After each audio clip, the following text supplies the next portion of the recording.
Hello everyone, I am your friend, your teacher Lakshmi Bardwaj. In the previous video, we have learned how to derive the formula of a physical quantity when we know the factors on which the physical quantity depends. Today we will do some more examples related to it.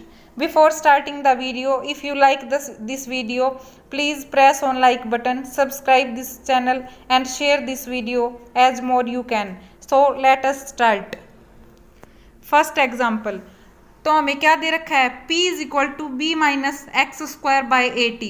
अब principle of homogeneity क्या बताता है हमें कि left hand side और right hand side जितनी भी terms contain होंगी लेफ्ट हैंड साइड में और राइट हैंड साइड में, उनके जो डायमेंशन होंगे वो क्या होंगे, हमेशा सेम होंगे। क्लियर है। यहाँ पे P क्या है, पावर है, X क्या है, डिस्टेंस है, और T क्या है, टाइम है। हमें फाइंड आउट क्या करना है, जो A और B है यानी जो कांस्टेंट है उनकी वैल्यू फाइंड आउट करनी है। तो इसके लिए हम क्या करेंगे, हमें पता है कि चाहे लेफ्ट हैंड साइड उठा लें उसमें जितनी भी टर्म्स होंगे उनके डायमेंशन आपस में इक्वल होंगे, ठीक है, प्रिंसिपल ऑफ होमोजेनिटी से। और ऐसे ही राइट हैंड साइड में, तो हमने यहाँ पे राइट हैंड साइड उठाई, ठीक है, तो यहाँ पे हमने टू टर्म्स ली, कौन कौन सी, b और एक्स स्क्वायर। टर्म्स क्या होती हैं, जब दो क्वांटिटीज प्लस या माइनस के सिंबल से सेपरेट हों। अब b और एक्स स्क्वायर एक दूसरे से सेपरेट है ना, किसके सिंबल से, माइनस के सिंबल से। तो यहाँ पे ये टू टर्म्स हैं ऑन द सेम साइड, तो इनके डायमेंशन क्या होंगे, इक्वल होंगे ना। तो इसलिए dimension of b is equal to dimension of X square. अब x क्या है, यहाँ पे डिस्टेंस है, यानी इसके जो डायमेंशन होंगे वो डिस्टेंस के होंगे, और डिस्टेंस का डायमेंशन किससे डिनोट करते हैं हम, कैपिटल L से। तो b is equal to L हो जाएगा, और यहाँ पे एक्स स्क्वायर है तो यहाँ पे L स्क्वायर हो जाएगा, closed in the square bracket, ठीक है। अब हमें पता है क्या कि जो लेफ्ट हैंड साइड है और जो राइट हैंड साइड है इसके डायमेंशन दोनों के क्या होंगे, इक्वल होंगे। तो हमने क्या किया, P इज इक्वल टू, अब ये जो राइट हैंड साइड में ए टी है अपॉन में, ये देखो B के अपॉन में भी है और एक्स स्क्वायर के अपॉन में भी है, तो इसको हमने सेपरेट करके लिख दिया। तो क्या हो जाएगा, P is equal to B by A T minus X square by A T, ठीक है। अब देखो, अब हमने क्या उठाया, b बाई ए टी, यानी जो राइट हैंड साइड में एक टर्म ले ली, क्योंकि हमें पता है राइट हैंड साइड में ये दोनों टर्म्स हैं, दोनों एक दूसरे की इक्वल ही हैं, यानी इनके जो डायमेंशन एक दूसरे के इक्वल ही हैं। तो हमने just b by A T वाली उठा ली, क्योंकि हमें a और b दोनों की वैल्यू फाइंड आउट करनी है ना, तो हमने ये वाली टर्म ले ली। अब p क्या है, यहाँ पे पावर है। पावर क्या होती है, रेट ऑफ डूइंग वर्क, ठीक है। रेट क्या होता है, किसी भी चीज के साथ रेट आ जाए उसका मतलब वो चीज टाइम के साथ वेरी कर रही है। रेट ऑफ डूइंग वर्क यानी कितने टाइम में कितना वर्क किया, यानी वर्क डन बाय टाइम।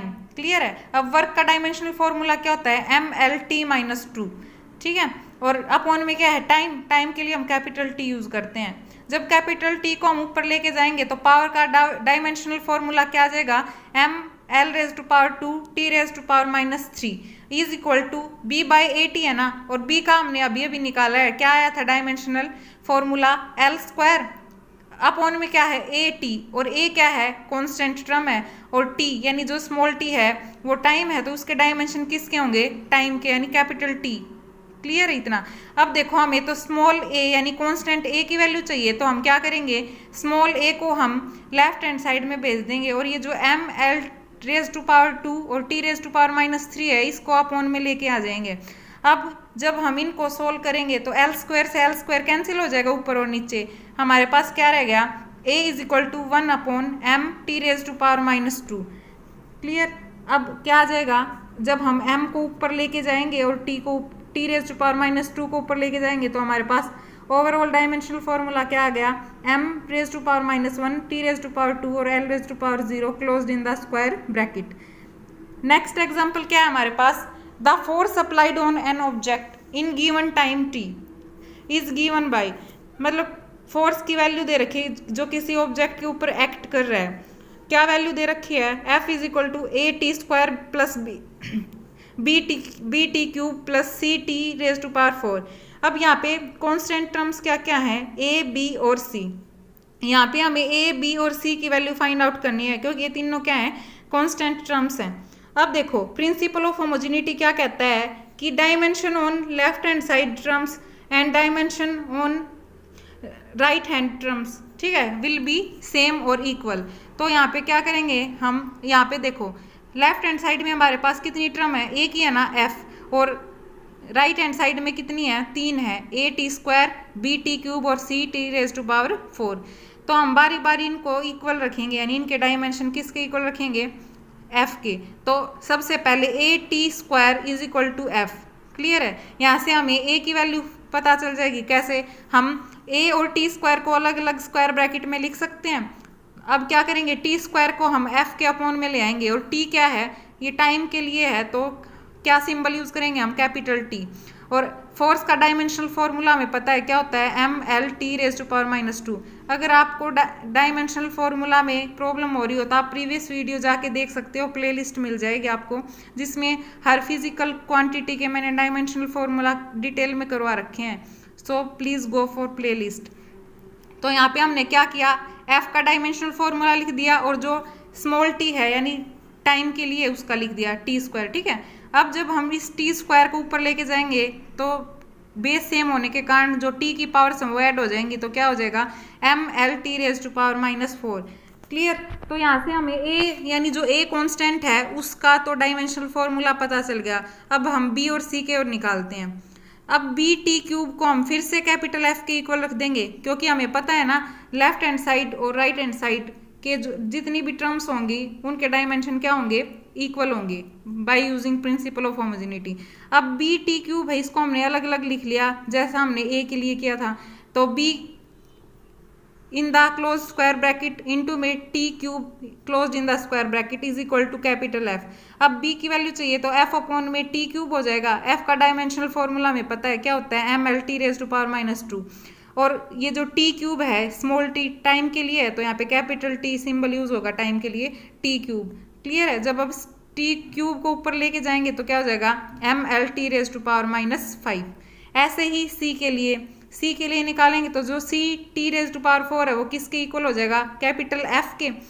तो यहाँ से हम सी की वैल्यू निकालेंगे तो क्या हो जाएगा, F upon T raise to power 4। F का डायमेंशनल फॉर्मूला हमें पता है क्या होता है, M L T raise to power -2 upon में T capital T raise to power 4। जब इस टी रेज टू पावर 4 को हम ऊपर लेके जाएंगे तो क्या हो जाएगा, पावर ऐड हो जाएंगी क्योंकि बेस सेम है टी के।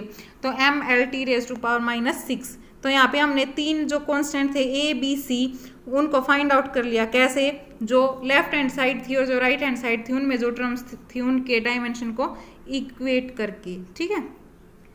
Next example is P is equal to A X plus B T square. P क्या है, प्रेशर, x क्या है, डिस्टेंस, और जो स्मॉल t है वो क्या है, टाइम। हमें यहाँ पे फाइंड आउट क्या करना है, A बाई बी, ठीक है।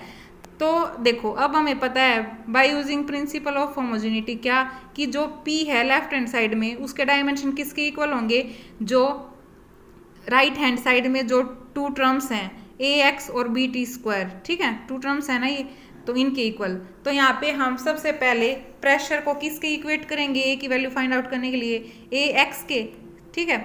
और अब हमें प्रेशर के डायमेंशन पता होने चाहिए।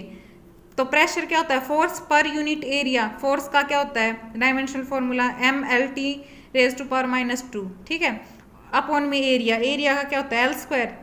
जब हम एल स्क्वायर को ऊपर लेके जाएंगे तो प्रेशर का हमें क्या मिल जाएगा, M L raise to power -1 T raise to power -2।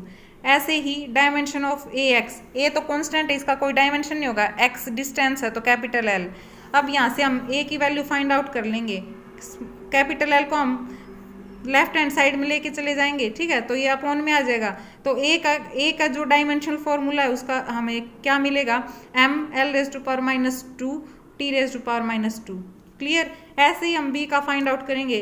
अब बी का फाइंड आउट करने के लिए हमें प्रेशर को किसके इक्वेट करना पड़ेगा, बी टी स्क्वायर के, तो यहाँ पे कर देंगे हम। तो dimension of P is equal to dimension of B T square.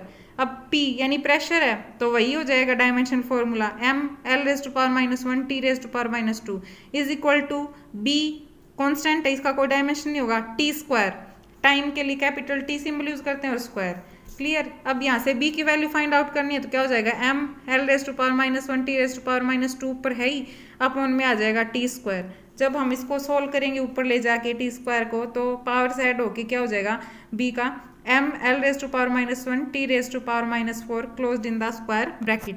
तो हमें A और B की वैल्यू मिल गई, लेकिन फाइंड आउट हमें क्या करना है, A अपॉन B। तो हम यहाँ पे डिवाइड कर देंगे इन दोनों को, जो ये डायमेंशन आए इनके, तो हमें ओवरऑल क्या मिल जाएगा, m से m कैंसिल आउट हो जाएगा, l जो ऊपर चला जाएगा, ऐसे ही t है ये ऊपर चला जाएगा, तो बेस सेम है तो इनकी पावर्स ऐड हो जाएंगी, तो हमें क्या मिल जाएगा, m raise to power 0, l raise to power -1 और t raise to power 2। Clear. तो डेरिवेशन ऑफ फॉर्मूला, अब तक तो हमने क्या देखा कि जितने भी कांस्टेंट थे किसी भी फॉर्मूला में उनके डायमेंशनल फॉर्मूला फाइंड आउट किया हमने। क्लियर है। अब हम क्या फाइंड आउट करेंगे, किसी भी फॉर्मूला को कैसे ड्राइव करें। ठीक है, अगर हमें फैक्टर्स गिवन है जिसके ऊपर वो फिजिकल क्वांटिटी या वो फॉर्मूला डिपेंड कर रहा है। क्लियर है। तो इसके लिए वही 3 जो बेस डायमेंशन होते हैं, कौन कौन से, कैपिटल M मास के लिए, कैपिटल L लेंथ के लिए और कैपिटल T टाइम के लिए यूज करेंगे।